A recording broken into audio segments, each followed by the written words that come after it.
Kalau ada orang yang berilmu tapi modelnya seperti ini, bertambahnya ilmu justru menambah keangkuhan dia, bertambahnya ilmu justru membuat dia mencari celah-celah hawa nafsu yang dia bisa legitimasi melalui dalil-dalil agama. Dan kasusnya hari ini banyak kita lihat ya, ada kiai, ada gus, ada ustadz bahkan yang melakukan pelanggaran-pelanggaran syariat yang ketika dikejar ya mereka pintar ngeles kalau istilah kita, karena memang belajar ilmunya tidak jujur, tidak dibarengi dengan adab. Nah, orang seperti ini apa?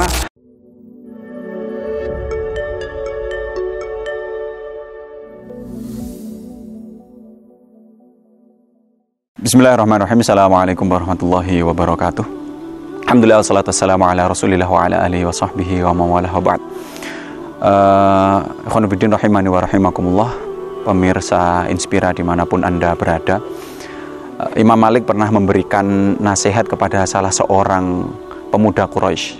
Nasihat ini banyak dikutipkan oleh para ulama di kitab-kitab adab ya. Beliau mengatakan, ta'allamil adaba qabla an tata'allamal ilma.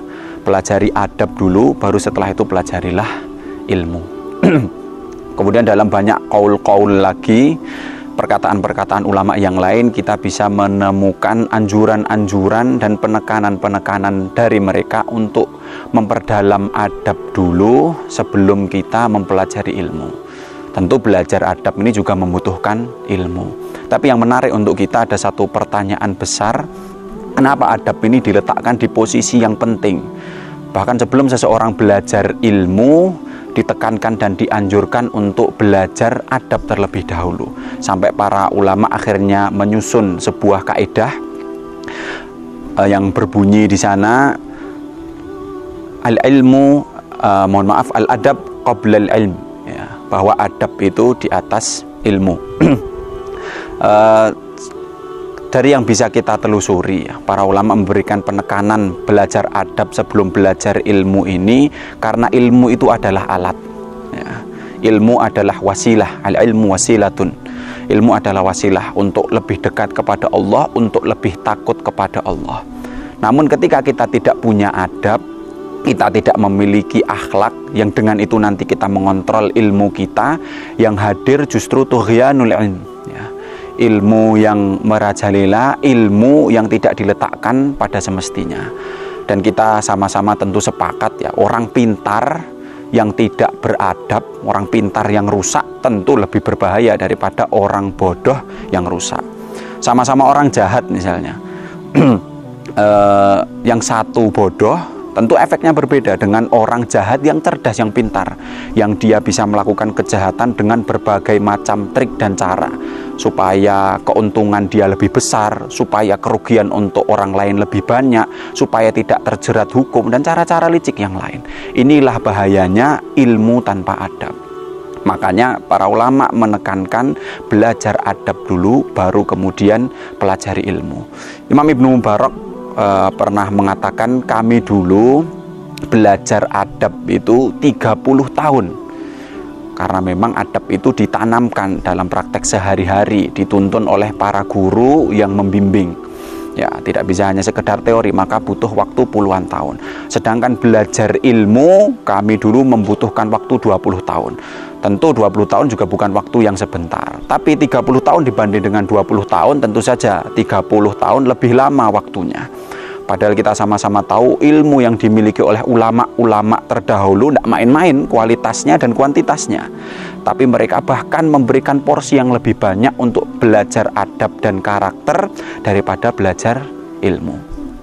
Terakhir saya ingin menyampaikan satu perkataan dari sahabat Ali bin Abi Thalib.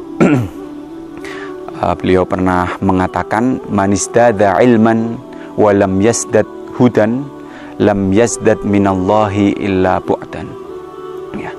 Siapa yang bertambah ilmunya tapi tidak bertambah hidayahnya, jadi ilmu ya tadi hanya dia pakai alat untuk pamer kecerdasan, hanya dia pakai alat untuk berdebat, hanya dia pakai alat untuk memenangkan ego dirinya sendiri, ya tentu saja ilmu yang seperti ini ilmu yang tidak dibimbing dengan adab yang baik. Apa kata beliau?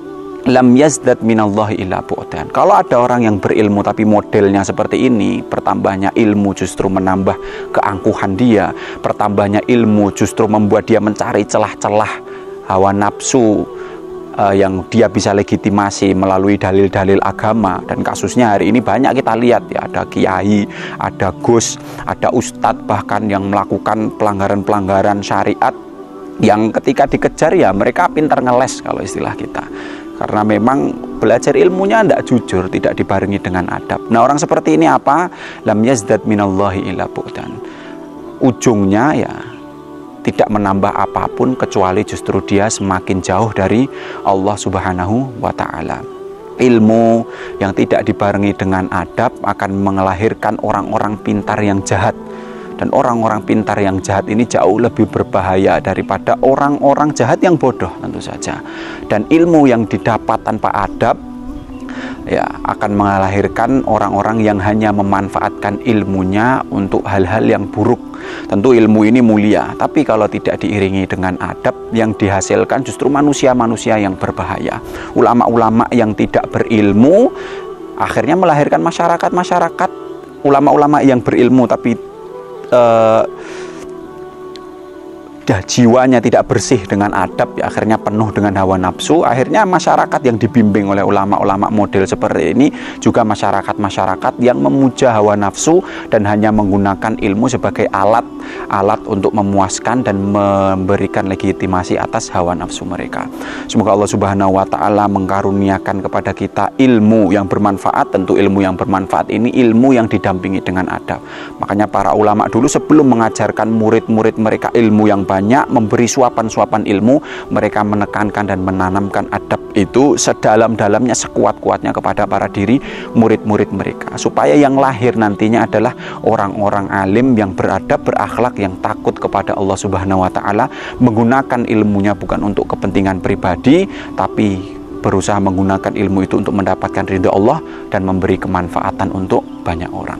Demikian, semoga bermanfaat sekaligus sebagai bentuk renungan untuk kami pribadi dan kawan-kawan sekalian.